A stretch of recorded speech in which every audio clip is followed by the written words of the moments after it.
Manusia apabila sudah diperbudak dunia, maka dia akan lupa untuk apa dia datang dan dari mana ia dilahirkan. Kalau tujuannya hanyalah untuk mengejar kesenangan dunia saja dan mengira bahwa kebahagiaan hanya akan bisa diraih dengan harta, pangkat, jabatan, dan kekuasaan. Manusia yang seperti ini seperti orang yang meneguk air laut.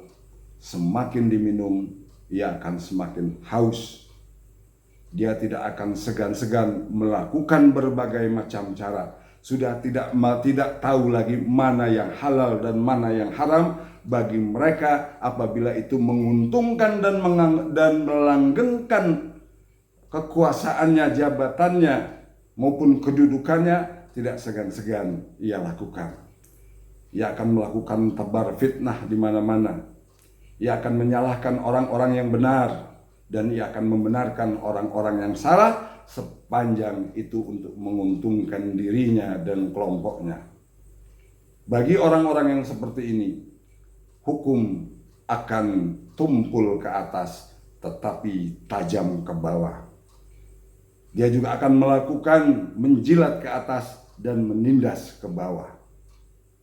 Ia lupa bahwa untuk apa ia diciptakan. Bahkan Allah sudah mengingatkan di dalam Al-Quran surah Al-Baqarah. Ya ayyuhan nasu ubudu rabbakumul ladzi khalaqakum walladzina min qablikum la'allakum tattaqun. Wahai manusia, sembahlah Tuhanmu yang telah menciptakan kamu dan orang-orang sebelum kamu agar kamu bertakwa. Perintahnya mutlak. Allah perintahkan kepada semua umat manusia, tidak mengenal ras, jabatan, kedudukan, kekuasaan, bahkan bangsa sekalipun, adalah mempunyai perintah dari Allah untuk menyembah, mengabdi hanya kepada Allah. Untuk apa? Agar bertakwa kepada Allah. Karena dengan bertakwa kepada Allah, maka Allah akan memberikan jalan keluar dan akan memberikan rizki yang tidak disangka-sangka. Bahkan Allah perkuat di dalam surah Az-Zariyat ayat 56, wa ma khalaqtul jinna wal insa illa liya'budun. Dan tidaklah aku jadikan atau aku ciptakan manusia dan jin melainkan untuk menyembah kepada Allah. Betapa Allah sebagai pencipta daripada makhluk-makhluknya yaitu manusia agar senantiasa mengakui dan beribadah hanya kepada Allah Subhanahu wa Ta'ala. Bahkan dilukiskan di dalam Al-Quran bagaimana Allah Subhanahu wa Ta'ala pada saat berdialog kepada Nabi Musa alaihissalam, ia ingin menunjukkan eksistensinya sebagai Allah. Ia ingin menunjukkan kekuasaannya sebagai Allah. Innani anallah la ilaha illa ana fa'budni wa aqimis shalah li dzikri. Sesungguhnya ini aku adalah Allah. La ilaha illa ana, tidak ada ilah, tidak ada Tuhan lain melainkan aku. Fa'budni, maka sembahlah aku, wa aqimis shalah, dan laksanakanlah salat, li zikri, untuk mengingatku. Dengan salat akan selalu ingat kepada Allah. Kemudian bahwa Allah mengingatkan kepada kita semua bagaimana salat ini akan merubah sifat manusia yang tadinya adalah berorientasi duniawi, yang tadinya berorientasi hanya untuk mencari kesenangan dan kebahagiaan dunia saja. Maka dengan salat di dalam Al-Quran Allah menyampaikan, Allah berfirman, utlu ma uhiya ilaika minal kitab wa aqimis shalah innas salata tanha 'anil fahsya'i wal munkar wa la dzikrullahi akbar wallahu ya'lamu ma tasna'un. Bacalah kepada engkau yang telah aku wahyukan kepadamu, yaitu Al-Quran. Wa aqimis shalah, maka laksanakanlah sholat, karena sesungguhnya sholat itu dapat mencegah dari perbuatan keji dan munkar. Dan itu dijamin oleh Allah, bahwa hanya sholatlah yang akan bisa manusia mencegah dari perbuatan-perbuatan yang merugikan dirinya. Wala zikrullahi akbar, dan dengan sholat maka hanya Allah lah, hanya sholatlah yang paling besar untuk mengingat Allah. Wallahu ya'lamu ma tasna'un, dan Allah yang maha tahu apa yang telah kamu kerjakan.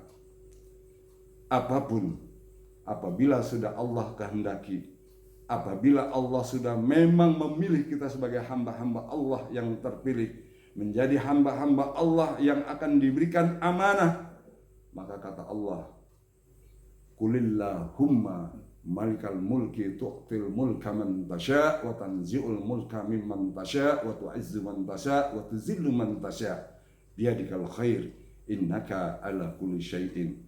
Katakanlah, Allah yang memiliki kerajaan. Engkau akan berikan kerajaan kepada siapa saja yang engkau kehendaki, dan engkau akan mencabut kerajaan kepada siapa saja yang engkau kehendaki. Dan engkau akan memuliakan kepada siapa saja yang engkau kehendaki, dan engkau akan menghinakan kepada siapa saja yang engkau kehendaki. Di tangan engkaulah segala kebajikan. Sesungguhnya engkau maha berkuasa atas segala sesuatu. Bagi Allah mudah saja.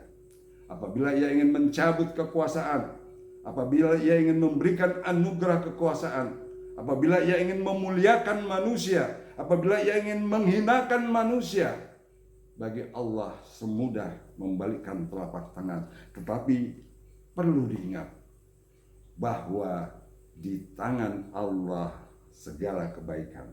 Apabila terjadi kepada diri kita sesuatu yang tidak kita inginkan, sesuatu musibah yang membuat kita terpuruk, sesuatu yang membuat kita jatuh, sesuatu yang membuat kita celaka, pasti bukan karena Allah, tetapi karena perbuatan kita sendiri. Oleh karena itu, jangan pernah menganggap bahwa tidak sholat tidak apa-apa. Yang penting tidak pernah menyakiti hati orang. Tidak sholat tidak apa-apa. Yang penting baik kepada orang. Tidak sholat tidak apa-apa. Yang penting ikut membangun masjid. Yang penting memberikan makan kepada anak yatim, memberikan bantuan kepada kaum duafa, fakir miskin. Salah. Semua amal-amal kebaikan yang kita lakukan tetapi tidak dibarengi dengan sholat, maka amal-amal tersebut akan tertolak sia-sia. Mengapa? Di dalam hadis Rasulullah Shallallahu Alaihi Wasallam bersabda, "Awwalu ma yuhasabu abdul yaumal qiyamah as-shalah, fa in saluhat saluha amalu kulluh, fa'in fasadat fasada amalu kulluh." Nanti yang pertama kali dihisab di hari kiamat adalah sholat. Apabila sholat kita baik, maka amal lain dianggap baik.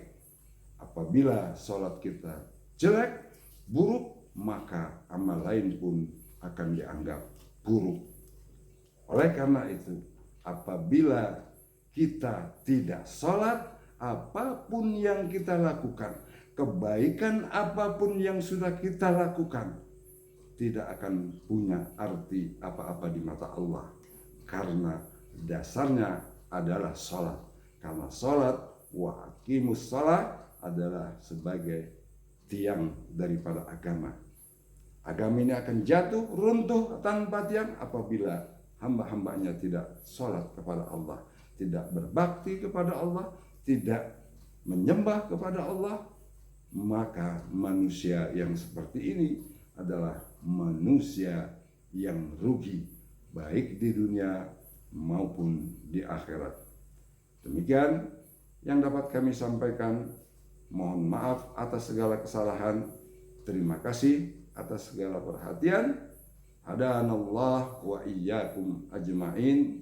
Subhanakallahumma wa bihamdika asyhadu an la ilaha illa anta astaghfiruka wa atubu ilaik. Wassalamualaikum warahmatullahi wabarakatuh.